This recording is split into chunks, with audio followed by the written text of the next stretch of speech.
Hello and welcome back to Building on a Budget Models. I'm Thomas and this is the first part of the MG Metro 6R4 Monte Carlo 86 build in 1/24 by Belkits. Now Belkits provide colour options for Humbrol, Tamiya, Revell and Mr Colour on the pack, which is really useful because they don't make their own paints. I've used a variety of them on here, including some other ones. The engine cover here is mainly in semi-gloss black from Tamiya, and I used some aluminium, tan and some silver as well.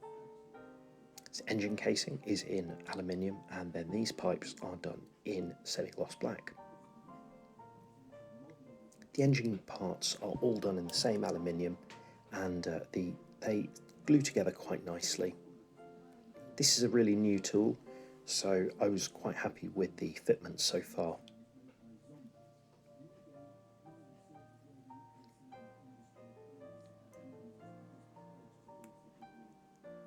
These are also semi-gloss black.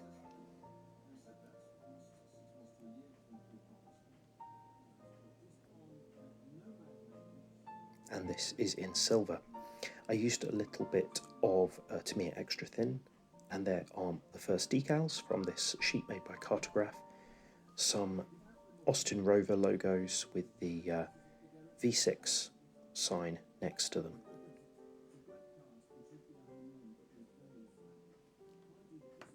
I'd heard some complaints about Belkits decals, but these ones went down very nicely.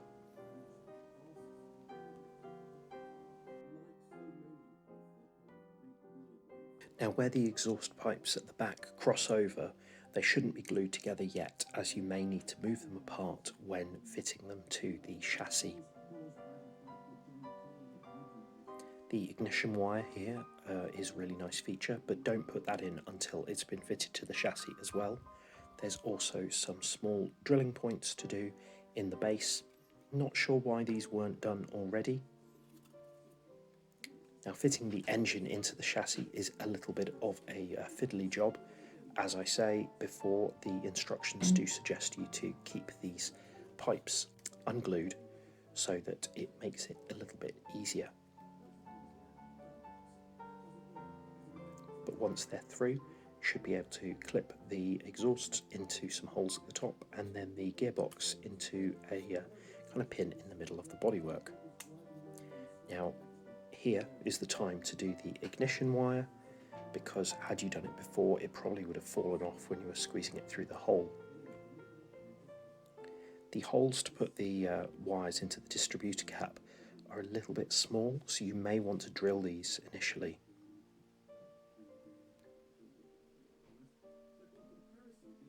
There's a few pipes and wires and things like that on the underside which need to be painted in semi-gloss black.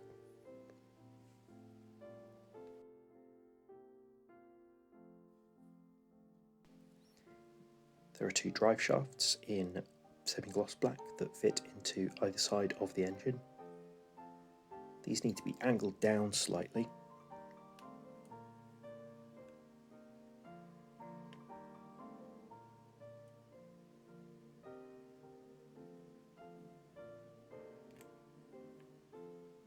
Some of these parts have only been very, very lightly painted in gloss white. I painted all four of the disc brakes in iron, then gold for the centres, and then gunmetal for the calipers. The other suspension parts were done in iron, but I then used a little bit of black on the end of a cocktail stick to do these coils for the shock absorbers. Pretty happy with how that's turned out. There are 4 polycaps, but they're all listed as part 10 in the instructions, when they're actually different numbers on the sprue. This clips in quite nicely, but it reminds you not to glue it.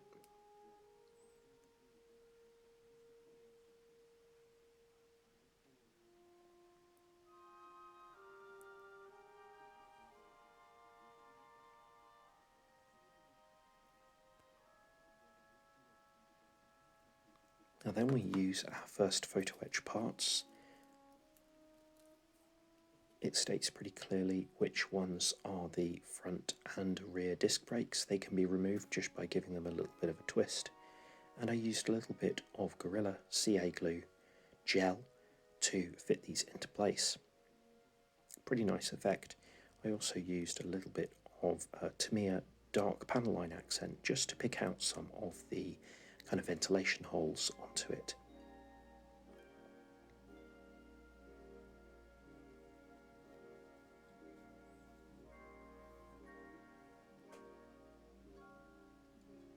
The reason it didn't want you to glue the kind of brake calipers and brake discs on is that you may need to give them a little bit of a twist to get them into the right place.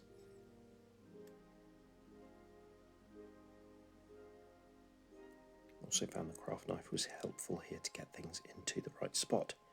Once those are all nicely secured in, there are two of these kind of skid plates which are on the rubber sprue, need to be fitted into place.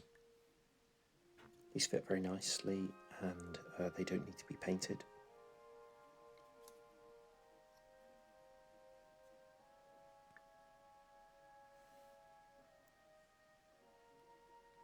It's now time to look at some of the front suspension.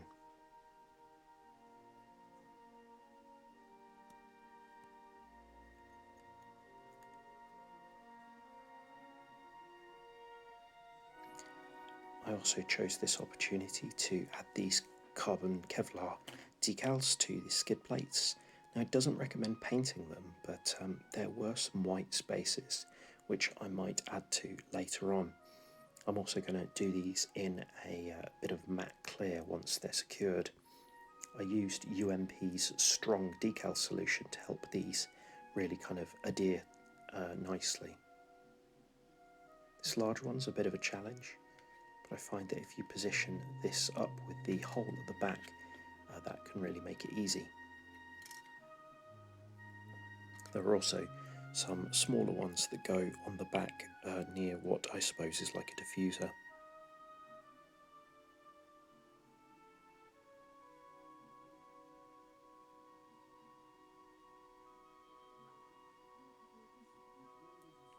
Now these shock absorbers fit into place here, but I found that when I put it back onto the table, they kept on popping back out. So I rested the chassis onto a couple of pots of Revell. Now this part of the steering is secured into place with a small metal pin, as you can see here. Never seen a feature like this before. It's quite nice and makes the mechanism kind of more resilient. Just like before, there are poly caps that go onto the wheel hubs. And on this side, the steering is secured in place with a metal pin as well.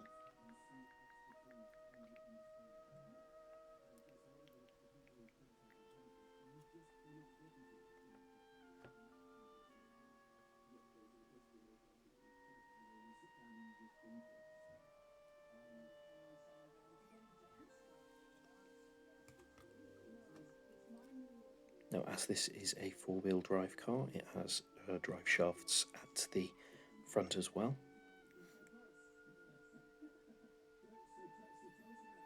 This was a little bit of an awkward fit, but fortunately once this frame went over the top, it all felt pretty secure.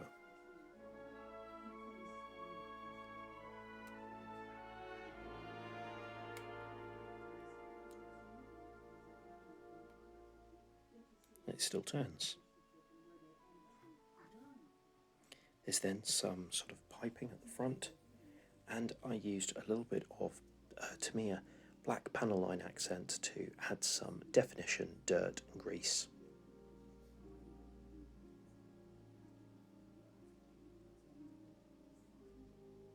As well as doing this on the engine, gearbox and exhaust pipes, I also did it a little bit on the white of the chassis, as I find that the plain white can look a little bit toy-like. After putting some on in some of the edges, I then gave it a little bit of a smudge with a cotton bud. Didn't want to go overboard with the weathering on this, but I just wanted it to look a little bit more realistic.